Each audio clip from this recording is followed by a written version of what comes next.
I never thought the sound of a gunshot would be the memory that replayed in my head every single night, but that's exactly what happened on the day everything changed. 1 second, my wife was standing on our front porch, gently rocking our newborn against her chest, humming softly to calm his cries after a long night without sleep. The next second, a flash of steel glinted under the sunlight, and the sharp crack of a gun tore through the quiet air of our suburban street. Time slowed. My heart seemed to stop as I saw the bullet tear across the space between Karen, our so-called neighbor and self-appointed queen of the HOA, and the woman I loved more than life itself. The scream that ripped from my throat wasn't just fear, it was pure rage, helplessness, and a father's primal instinct colliding all at once. My wife stumbled, her body twisting to shield our baby. Blood already soaking through her shirt as the little one wailed in terror. That moment is seared into me forever. The echo of the gunshot bouncing off the neat rows of identical houses, the smell of gunpowder burning the air, and the sight of my wife clutching our baby as if her love alone could shield him from a neighbor's bullet. You think you know your neighbors. You think you're safe in your own home. But what happens when the person standing across the street isn't a neighbor at all, but a monster hiding behind HOA rules and a fake smile? What happens when that person decides your family is her next target? That bullet wasn't just an attempt to take my wife's life, it was a declaration of war. Karen had no idea who she was messing with, and she had no idea how far I was willing to go to protect the two people who meant everything to me. If you were standing where I was, watching your wife bleed while your baby screamed in her arms, what would you do? Would you freeze? Would you beg? Or would you fight back until justice was the only thing left standing? Because in that split second, as I ran to catch my wife before she collapsed, I swore one thing to myself. Karen's life was about to change forever, and not in the way she expected. People often assume that when you move into a clean, well-manicured neighborhood with gated entrances and neatly painted houses, you're buying more than just property, you're buying peace of mind. That's what I thought too. When my wife and I decided to settle here, we pictured raising our newborn in safety, surrounded by friendly neighbors, block parties, and the kind of suburban life you see in magazines. But what those glossy brochures and realtor smiles never tell you is that sometimes the greatest dangers aren't strangers lurking in the dark, they're the people living right across the street. Karen was one of those neighbors you notice immediately. From the very first day we moved in, her eyes followed us, sharp and calculating, as though our arrival somehow disturbed the perfect little kingdom she thought she ruled. She wasn't just part of the HOA, she was the HOA. Every neighbor we met whispered the same thing. If you want to survive here, don't cross Karen. She had her claws in every committee, her signature on every violation notice, and her voice was always the loudest at board meetings. People feared her, not because she was strong or powerful, but because she was petty, relentless, and cruel. At first, it was little things. The stroller left by the porch? An obstruction. The soft toys on the lawn? Neighborhood eyesore. Even the faint crying of our newborn at night drew her complaints. Apparently, our baby's tears disrupted her quiet enjoyment. My wife, exhausted from sleepless nights, tried to reason with her, even apologizing once. But Karen didn't want apologies. She wanted submission. She thrived on control, feeding off the fear she inspired in others. And when we didn't bow to her whims, she escalated. It started with fines, $100 here, $250 there, for ridiculous violations no sane person could take seriously. She claimed our mailbox was half an inch too tall. She accused us of leaving our trash cans out for longer than the permitted 32 minutes. She even fined us for the color of our curtains, insisting they disrupted the uniform aesthetic of the street. At first, we laughed at the absurdity. But laughter faded quickly when the letters stacked up and the HOA threatened legal action if we didn't comply. Behind closed doors, my wife tried to keep her spirits high. She would tell me she's just bitter and bullies always crumble eventually. She believed that kindness and patience could win over anyone. But Karen wasn't like other bullies. Every smile she wore in front of the other neighbors was just a mask. Beneath it lived a bitter resentment that grew sharper every time she saw us happy, every time she saw our newborn in his tiny blanket, every time she realized her control over us was slipping. The thing about Karen was that she wasn't satisfied with power on paper. She wanted to break us emotionally. She wanted us to feel like outsiders in our own home. The HOA was her weapon, but intimidation was her strategy. Once, while my wife carried the baby in her arms, Karen walked right up to our porch and hissed, "This neighborhood isn't for people like you. You should have stayed where you belong." My wife stood there stunned, clutching the baby tighter, but Karen only smirked, as if daring her to respond. That night, my wife cried silently while feeding our son, and I knew something had shifted inside her. She wasn't just tired anymore, she was scared. Neighbors noticed too, but nobody dared speak up. That was the unspoken rule of this HOA. Stay quiet, stay compliant, or become the next target. People pretended not to see the harassment, not because they agreed with Karen, but because they were too afraid to be dragged into her war. And then came the incident that changed everything. An event so outrageous, so dangerous, that it pushed Karen past the line of petty harassment and into something criminal. That's when she brought the gun into the picture. But before I tell you about that day, the shot that nearly killed my wife and our newborn, you need to understand something.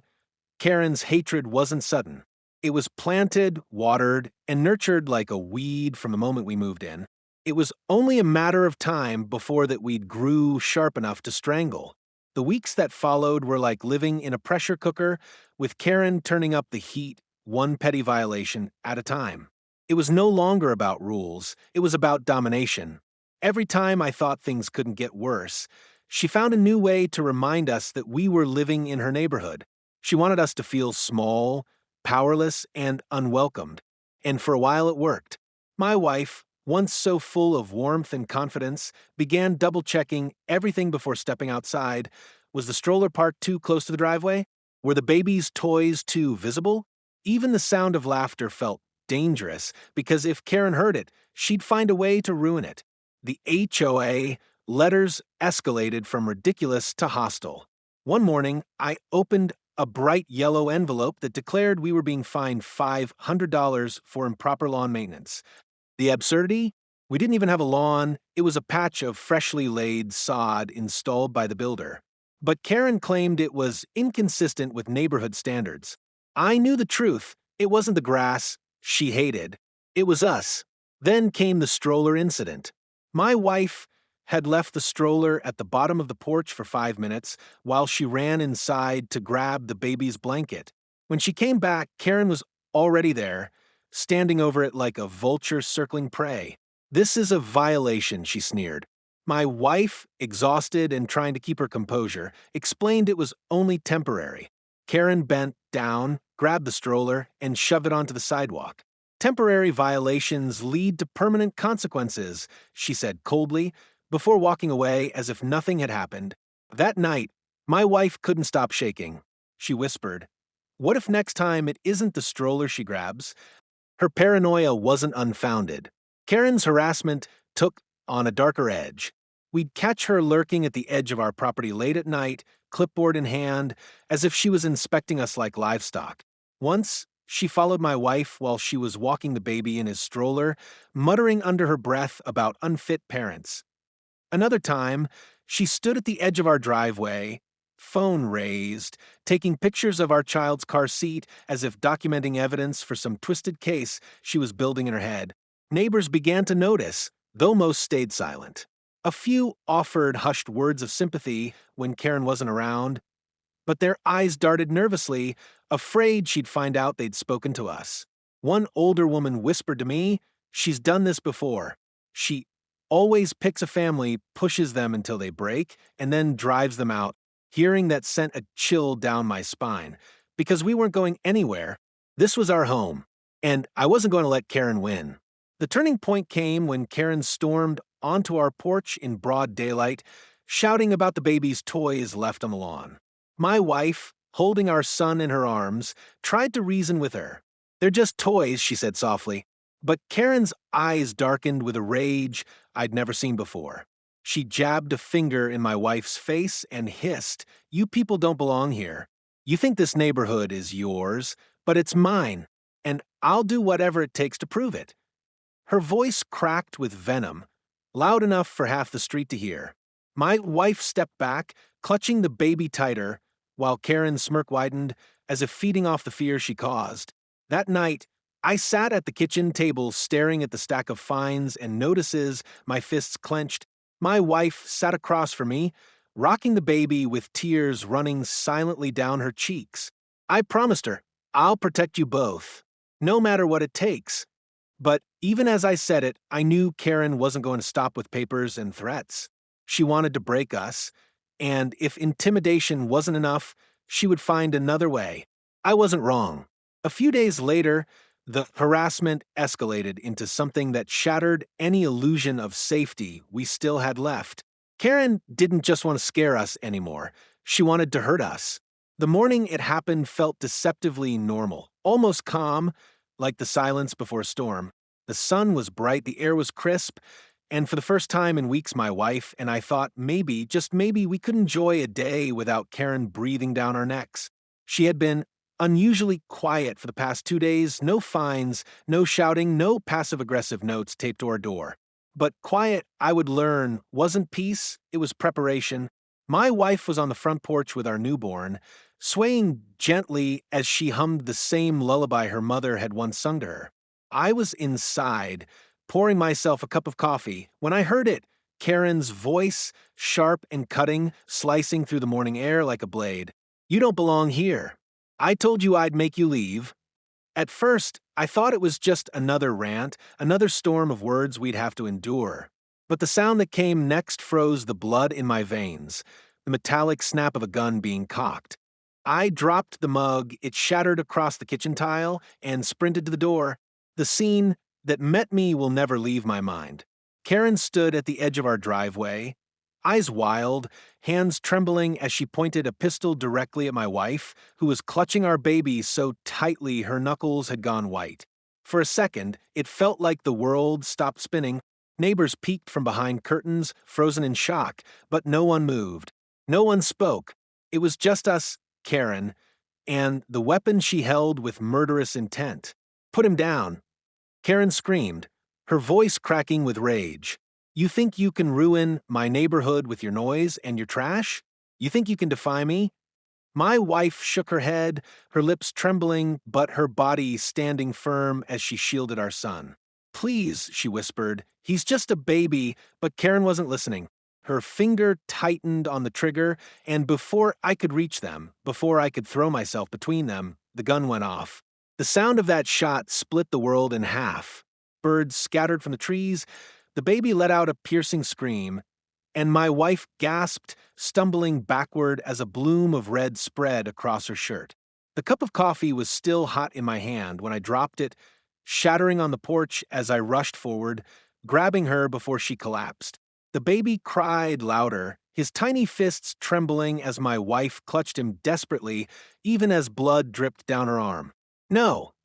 The scream ripped from my chest before I even realized it, my voice raw with terror and rage.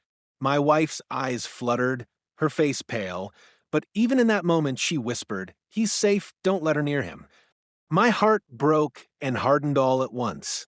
Karen stood frozen, the gun still raised, her chest heaving. For a split second, I saw it, the flicker of satisfaction in her eyes, like she had finally proven her dominance. And then the shouts began. A neighbor across the street yelled, "Call 911." Another screamed, "She's crazy." But Karen didn't lower the weapon. She smirked, as though daring me to make a move. I pulled my wife and baby behind me, shielding them with my body. My hands shook, not with fear, but with fury. I locked eyes with Karen, and in that moment I knew this wasn't about HOA rules anymore. This wasn't about strollers or lawns or toys. This was about life and death. She had crossed the line, and there was no going back. The sirens came fast, faster than I expected. Maybe one of the neighbors had dialed immediately, or Maybe someone had been expecting this. But as the sound of police cars drew closer, Karen's smirk faltered.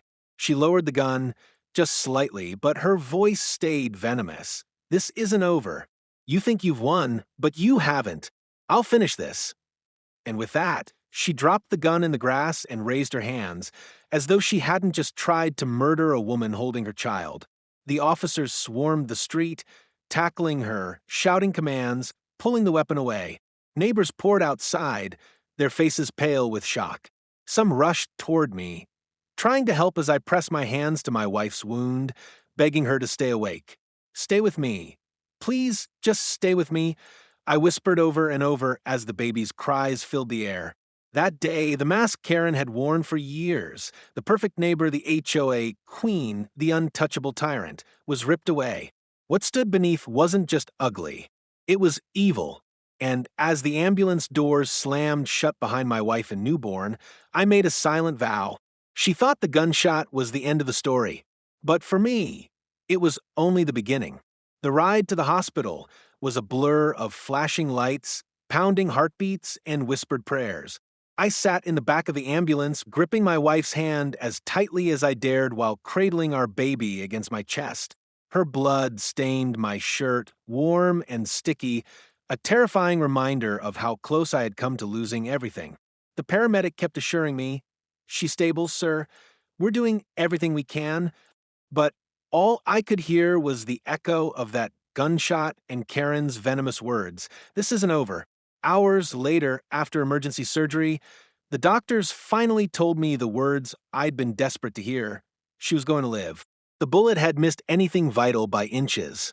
My knees nearly buckled with relief, but the fear didn't vanish. It hardened into something else. Resolve. Karen had tried to kill my wife while she held our baby, and now she was going to face consequences so heavy she would regret the day she ever set eyes on us. But life in an HOA neighborhood is never that simple. By the time I returned home to grab a change of clothes, a new nightmare was already unfolding.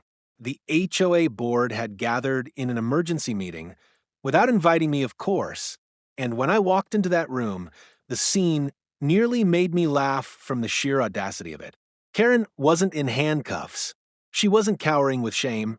She was sitting smugly at the head of the table, her lawyer by her side, spinning a story so twisted it made my blood boil. She feared for her life, her attorney declared smoothly. She believed the family was aggressive, non-compliant, and a danger to the community. She acted in self-defense. Self-defense? Against a woman holding a newborn baby? Against a mother humming lullabies on her porch? My fists clenched so hard I thought my knuckles would break. But worse than the lies was the sight of the board members nodding along, pretending her story made sense. Karen had them wrapped around her finger for years. She wasn't just a neighbor, she was their power broker, the one who kept them in their cushy seats. And they were willing to protect her, no matter how insane her crime. One board member even dared to look me in the eye and say, "You've been in violation since you moved here. Maybe if you'd followed the rules, this wouldn't have happened." My vision blurred with rage. My wife was fighting for her life in a hospital bed, my baby nearly orphaned, and they were blaming me? That was the moment I realized the battle wasn't just against Karen. It was against the entire corrupt system propping her up. The HOA wasn't just a homeowners association. It was a shield for a monster. The next days were a whirlwind of media headlines, police reports, and whispered gossip across the neighborhood. Some neighbors stepped forward, quietly telling me they'd seen everything. They described how Karen had pointed the gun, how my wife hadn't done a single thing to provoke her. Others stayed silent, too afraid of becoming Karen's next target. But silence was no longer an option for me. I began collecting evidence, every violation letter, every threatening voicemail, every witness statement. I spoke with attorneys, investigators, anyone who could help me rip the mask off Karen and the rotten board that enabled her. Meanwhile, Karen played her part flawlessly. She wept crocodile tears on local news, claiming she had been bullied and harassed by us. She painted herself as a victim, an innocent woman driven to desperation by an unruly family. And the worst part? Some people believed her. The court of public opinion is a dangerous place, especially when the villain knows how to play the victim. But I wasn't backing down. My wife's strength fueled me. Even from her hospital bed, pale and weak, she grabbed my hand and whispered, "Don't let her win." Her eyes burned with the same determination that was now in my veins. Karen had nearly destroyed us, but she had also awakened something she couldn't control, a force that would not rest until justice was served. And so began the fight, not just for my family's safety, but for truth, for accountability, for every neighbor who had been silenced by Karen's tyranny. She thought one bullet would scare us into leaving. She had no idea that it had only sharpened my resolve. What came next was a battle that would drag us into courtrooms, expose corruption at the highest levels of the HOA, and reveal secrets about Karen no one saw coming. Because while she thought she held all the power, she didn't know who I really was or what I was willing to do to protect my family. The first court date arrived quicker than I expected. The morning air outside the courthouse buzzed with whispers, reporters' cameras flashing like lightning every time Karen's smug face appeared. She strutted past the crowd as though she were the victim, clutching a pearl necklace dramatically, whispering to her attorney, and even faking tears for effect. To anyone watching, she looked like a shaken housewife wronged by dangerous neighbors. But I knew the truth. Everyone who had been there the day she pulled the trigger knew the truth, and I was ready to drag that truth into the light. The courtroom smelled of old wood and cold formality. The judge, a stern man with sharp eyes, didn't waste time. The charges against Karen were laid out clearly: attempted murder, reckless endangerment, and unlawful discharge of a firearm. The weight of those words should have broken her. But Karen? She leaned back in her chair, smirking, as if she were confident this was just another HOA meeting she could control.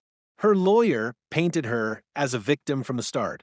"Ladies and gentlemen, this woman acted out of fear," he declared to the jury. "She has endured harassment from this family for months. She believed her life was in danger." I wanted to laugh out loud. In danger from what? My wife singing lullabies to a newborn? But I stayed silent, knowing my turn was coming. When it was our side's chance, I worked hand in hand with investigators. The police had already collected damning evidence. Security cameras from across the street caught the exact moment Karen raised the gun, her face twisted in rage, her finger pulling the trigger. The audio was crystal clear. My wife's pleas, the baby crying, and Karen shouting threats before firing. There was no self-defense. There was no ambiguity. The prosecution also unearthed years of HOA records, showing Karen's pattern of targeting families until they either paid exorbitant fines or moved away. There were complaints filed against her that mysteriously disappeared, neighbors who'd quietly left without explanation, and one family who admitted they had been driven out after Karen threatened to have their children taken by child services over playground safety concerns. She wasn't a concerned citizen. She was a predator with a title. One of the most powerful moments came when my wife testified. Weak but determined, she stood before the court, her arms still bandaged, her voice steady as she recounted the day Karen nearly ended her life. She didn't just shoot at me. My wife said, her eyes locked on the jury. She shot at a mother holding her child, and she smiled while doing it. There wasn't a sound in the courtroom. Even the jury shifted uncomfortably, the weight of her words sinking in. But Karen wasn't done. She lashed out during cross-examination, her mask slipping. When asked why she pointed the gun at an unarmed woman, she snapped, "Because they wouldn't listen, because they thought they could walk all over me. This is my neighborhood, and I won't let them ruin it." Gasps rippled through the courtroom. Her lawyer's face turned pale, trying to reel her back in, but it was too late. The truth had spilled out, raw and undeniable. Still, I knew better than to believe justice would come easily. HOA officials showed up to testify on Karen's behalf, parroting her lies, claiming she had always acted in the best interest of the community. They insisted I was aggressive, that my wife was uncooperative, that our family was the root of conflict. It was infuriating, but it didn't scare me. Because I had something they didn't expect, something Karen never saw coming. C. What Karen never realized in all her arrogance was who I truly was. To her, I was just another homeowner she could bully, but in reality, I had spent years serving my country, enforcing the law at the highest level. I was AU, S. Marshal, and the moment my credentials were entered into the official record, the entire courtroom shifted. The judge looked up, eyebrows raised. The jury leaned in closer. And Karen? For the first time since this nightmare began, she lost her smirk. Because now the truth wasn't just my word against hers. It was a federal officer against a petty tyrant with a gun. My testimony carried weight, my knowledge of the law was ironclad, and my determination to see justice done was unshakable. I laid out every detail, every violation, every threat, building the case brick by brick until the image of Karen wasn't just that of an unstable neighbor, but of a dangerous criminal who had abused her position for far too long. The investigation deepened. More neighbors, emboldened by the case, stepped forward. Stories poured in: intimidation, threats, harassment, all tied back to Karen. The HOA board that once stood behind her began to crack under pressure. Some resigned, others confessed that they had been manipulated or intimidated into supporting her. The walls of her empire were collapsing, and everyone in that courtroom could see it. By the end of the week, it was clear this wasn't just about my family anymore. It was about every family Karen had ever tormented. And as the trial drew closer to its conclusion, I realized something. Justice wasn't just coming, it was inevitable. Up until that point, Karen still clung to the belief that she could win. Even as evidence piled against her, even as neighbors testified, she sat there with that smug little smile, as if she believed the HOA's power and her manipulative charm would carry her through. But that was because she thought she knew me. To her, I was just another frustrated homeowner. Just another face she could bully until I broke. What she didn't realize, what she couldn't even imagine, was who I really was. The moment my credentials were officially read into the record, the energy in the courtroom changed like a storm rolling through on a clear day. United States Marshal, the clerk's voice rang out, echoing across the wood-paneled walls. I saw the jury shift, saw the judge lean forward, saw even the bailiff's eyebrows raise. And Karen? For the first time since the day she fired that gun, her confidence cracked. The smirk vanished, replaced by something that almost looked like fear. Her lawyer scrambled to object, but it was too late. My service record was now part of the proceedings, and the jury knew they weren't just hearing the testimony of an angry neighbor. They were hearing the sworn account of a federal officer trained to uphold the law and serve justice without compromise.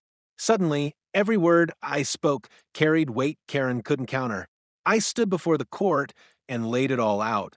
Not just as a victim, not just as a husband, but as someone who had dedicated his life to the law. When Karen pointed that gun at my wife, she didn't just attack a family, I said, my voice steady, unwavering. She attacked the very principles this country stands for: safety, freedom, justice. And I swore an oath long before I moved into that neighborhood that I would never back down in the face of threats, intimidation, or violence. Not from criminals on the streets, and certainly not from someone hiding behind an HOA title. The courtroom was silent. Even the judge, who had maintained a mask of neutrality, seemed to be leaning in closer. Karen tried to laugh it off. "Oh, please," she sneered. "So what? You think a badge makes you special? You think you're better than me?" But her words lacked the venom they once carried. She wasn't mocking me anymore. She was trying to convince herself she wasn't cornered. Her attorney shifted uncomfortably, his confidence draining as he realized he was no longer fighting just a homeowner with a grievance. He was fighting a man who had lived and breathed law enforcement, someone who understood exactly how to dismantle lies and expose the truth. And I did just that. Piece by piece, I dismantled Karen's web. I showed the footage, the records, the threats. I exposed the corruption she had fostered in the HOA, how she used fear to silence neighbors, how she weaponized the very rules meant to protect the community. Each revelation wasn't just testimony, it was evidence that her reign was built on intimidation, deceit, and abuse of power.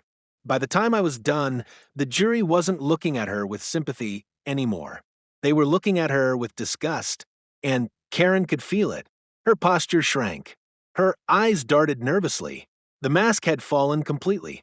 But the real twist wasn't just my identity. It was what my identity meant for Karen's fate. Because as A.U.S. Marshal, I knew things she didn't. I knew procedures, loopholes, laws she had bent and broken without realizing the consequences. She thought her HOA shielded her. She thought board votes and fake minutes would protect her. But I showed how those very records implicated her and her allies in criminal conspiracy, obstruction of justice, fraud, intimidation. Suddenly, it wasn't just Karen on trial for pulling the trigger. It was Karen and the entire rotten structure she had built around herself, facing exposure. And for the first time, the balance of power shifted. She was no longer the queen of the neighborhood. She was just another criminal caught in the spotlight, trembling under the weight of the truth. When court recessed that day, I caught her eye across the room. Gone was the smirk. Gone was the arrogant tilt of her chin. For the first time, I saw it. Fear. Real raw fear. Because she finally understood the truth. She had picked the wrong family, the wrong fight, the wrong man. And this time, there would be no escape. The final day of trial felt heavier than any other. The courtroom was packed. Neighbors who had once been too afraid to speak now filled the benches, some clutching each other's hands, others just staring forward with the weight of anticipation. Even the media had gathered, cameras waiting outside like vultures, ready to capture the outcome of the HOA scandal that had turned into a national headline. My wife sat beside me, pale but strong, our baby sleeping soundly in her arms. The wound she carried was still fresh, stitched, and painful, but she held herself with the same quiet dignity she had the night Karen pulled the trigger. She was proof of survival, proof that even in the face of cruelty, love can endure. The judge entered, and the entire room stood. My pulse thundered, not out of fear, but out of the gravity of this moment. Months of pain, sleepless nights, and endless court dates, all of it led to this. Karen shuffled in, shackled, her once perfect hair limp, her eyes darting. She looked smaller now, stripped of the arrogance that had defined her every step. When the jury foreman stood, a silence fell so deep it seemed like the air itself had stopped moving. We, the jury, find the defendant guilty. The word rang like a bell tolling the end of an era. Guilty of assault with a deadly weapon. Guilty of reckless endangerment. Guilty of conspiracy. The list went on, each charge hammering down like a nail, sealing her coffin. Karen gasped, shaking her head, muttering no, no, no, as if denial could change what had been written in stone. Her lawyer put a hand on her arm, but it was useless. The queen of the HOA, the self-proclaimed ruler of our neighborhood, had been dethroned in the harshest way possible, by the truth, by justice, by her own arrogance catching up to her. The judge's voice was firm, resolute. Karen, you terrorized your community, abused your authority, and nearly took the life of an innocent woman and child. For these crimes, you are hereby sentenced to 25 years in prison. The gavel struck, final and absolute. The courtroom erupted. Some gasped, some cheered softly under their breath, others simply sighed in relief. For me, it was like a weight I had carried on my chest finally lifting. My wife squeezed my hand, her eyes glistening. The baby stirred and let out a soft cry, as if sensing the release of tension around him. But justice didn't end with Karen's sentencing. No, the ripple effect had only just begun. The HOA board, once complicit in her corruption, was dismantled within weeks. Investigations revealed fraud, misuse of funds, even harassment campaigns against multiple families. What had once been a weaponized HOA was reduced to ashes. The state appointed a receiver, and new elections were ordered. For the first time in years, neighbors walked their streets without fear of fines, threats, or retaliation. Some came up to me after court, voices trembling with gratitude. We were too scared to speak, but You showed us it was possible. Others just nodded quietly, their eyes saying what words could not. My family hadn't just won justice for ourselves, we had shattered a system of fear that had been suffocating everyone. As Karen was led out of the courtroom, shackles rattling, she glanced back one last time. But it wasn't a glare of defiance anymore. It was hollow, defeated, the look of someone who had finally realized there was no escape. She wasn't going home. She wasn't coming back to that street. She wasn't in control anymore. Outside, the cameras swarmed, questions flying, but I held my wife close and shielded my baby from the chaos. I gave only one statement. This isn't just about one neighbor with a gun. This is about standing up to abuse, no matter the disguise it wears. And when you fight for your family, when you fight for justice, you don't back down. That night when we finally sat at home, our home, it felt different, safer, stronger. My wife leaned against me, our baby asleep between us, and for the first time in months, the silence wasn't heavy. It was peaceful. Karen had tried to break us. She had tried to scare us into silence. But in the end, all she did was give me the fire to fight harder. Justice wasn't just served, it was carved into the very foundation of our neighborhood. And as I closed my eyes that night, holding the people I loved most, I knew one thing with certainty: no HOA, no bully, no Karen would ever take that away again. The weeks following the trial felt surreal, like we were learning how to breathe again after being trapped underwater for too long. For so many months, our lives had revolved around fear, legal battles, and the constant shadow of Karen's presence. Now that shadow was gone, but in its place came something new, a silence that felt strange at first, but slowly began to resemble peace. My wife was the strongest of us all. Even though she carried the scar from Karen's bullet, she never once let it define her. At night, when the baby cried, she would hum softly, her voice steady, reassuring, as if to remind both him and me that we had survived. There were moments I caught her standing at the window, staring out at the street where it had all happened. Her eyes would glisten, but instead of fear, there was a quiet determination in her gaze, a refusal to ever let someone steal her sense of safety again. For me, the adjustment came differently. Every loud noise, every sudden bang made my chest tighten, my mind racing back to that gunshot. It wasn't easy to separate the past from the present. But each time I would look at my wife, at our child's innocent face, and remind myself that we had already lived through the worst. We weren't victims anymore, we were survivors. The neighborhood itself began to transform.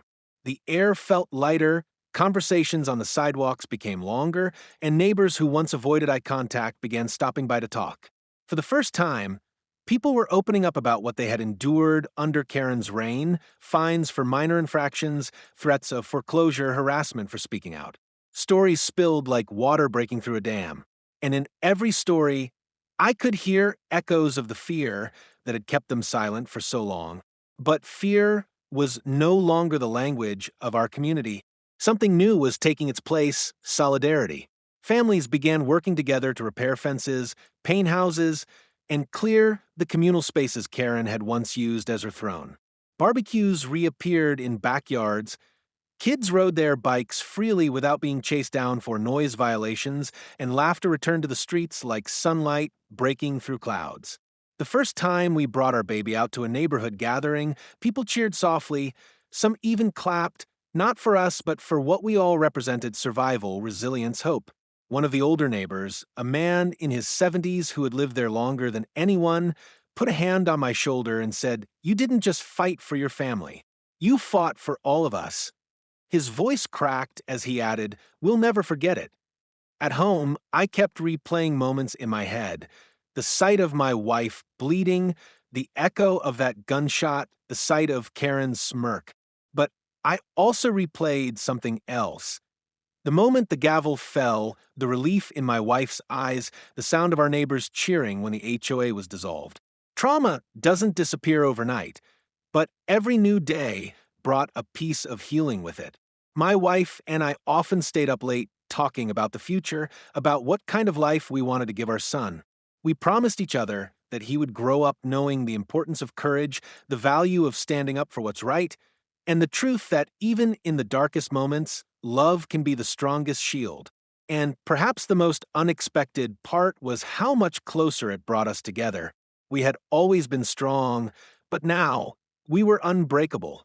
When you've stared down death and walked through fire with the person you love, every small moment afterward feels like a gift. Every laugh, every shared meal, every quiet night with your child asleep in your arms. Karen had tried to destroy us. Instead, she became the reason we were stronger than ever. Her bullet may have scarred us, but it also carved into us a deeper sense of purpose, a promise that we would never let fear rule our lives again. As the months passed, the neighborhood slowly became the kind of place we had once dreamed it could be. Not perfect, but united, a community built not on rules and threats, but on trust and care. And every time I walked down that street, holding my son's tiny hand in mine, I knew we had built something Karen could never touch, a legacy of resilience that would outlast her prison sentence, outlast the HOA, and live on in every family that finally felt free. When I look back on everything that happened, the gunshot, the trial, the collapse of an entire HOA empire, I realized that the story was never just about one woman with too much power. It was about what happens when fear controls a community and what it takes to break free from it. It was about standing up, even when the odds are against you, and choosing courage over silence. Karen thought she could destroy us. She thought her title, her threats, and her gun gave her power. But here's the truth. Real power has never come from intimidation. Real power comes from love, from family, from the willingness to fight for the people who mean everything to you. And when you have that kind of strength behind you, no Karen, no HOA, no weapon can ever truly win. My wife still bears the scar from that night, a permanent reminder etched into her skin. But she wears it not as a mark of weakness, but of survival. Our son, though he will grow up never remembering the terror of that moment, will grow up knowing the story of how his parents fought back, not just for themselves, but for every neighbor who had been silenced for years. That's the legacy we chose to build, brick by brick, moment by moment. And what about Karen? She sits behind bars now, stripped of her false crown, forgotten by the very people she once ruled with an iron fist. 25 years. That's a long time to think about the cost of arrogance and cruelty. But while she fades into obscurity, our lives have only grown brighter. Every smile on my wife's face, every laugh from my son, every gathering in our community, it all reminds me of one thing. Hate will always lose to love. To everyone listening, maybe you haven't faced an HOA Karen with a gun, but I know you've faced your own battles. Maybe you've had a bully at work, a toxic neighbor, a person who tried to make you feel powerless. And maybe you've wondered if standing up was worth the risk. Let me tell you this, it is, because silence only feeds the bully. Courage is the only language they can't control. If you've taken anything from my story, I hope it's this: never underestimate the strength inside you. You don't need a badge, a title, or a courtroom to claim it. All you need is the willingness to say, enough, not my family, not my life. And as you've listened all the way here, I want to leave you with one final thought. This channel isn't just about HOA stories, it's about truth, justice, and the reminder that no matter how dark the night gets, there is always a way forward. If this story resonated with you, if it made your heart race, made you angry, made you cheer when justice was served, then join me. Subscribe, be part of this journey, and help keep these stories alive. Because every time you watch, every time you share, you're standing with families like mine, saying, bullies don't win here. Not today, not ever. My wife once told me as she held our son in her arms, we didn't just survive, we changed everything. And she was right. Karen's bullet was meant to end us. Instead, it became the start of something far bigger. It became the moment we stopped being victims and started becoming voices for ourselves, for our neighbors, and now for everyone who's ever faced a Karen in their life. So, as this story closes, remember this: justice isn't always easy, but it's always worth fighting for. And sometimes the greatest victory is simply protecting the ones you love and proving once and for all that no one can take that away. This is our story. And if you're ready for more, if you're ready to stand against every Karen who thinks they can break a family, then hit that subscribe button right now. Because trust me, the fight isn't over. And you won't want to miss what comes next.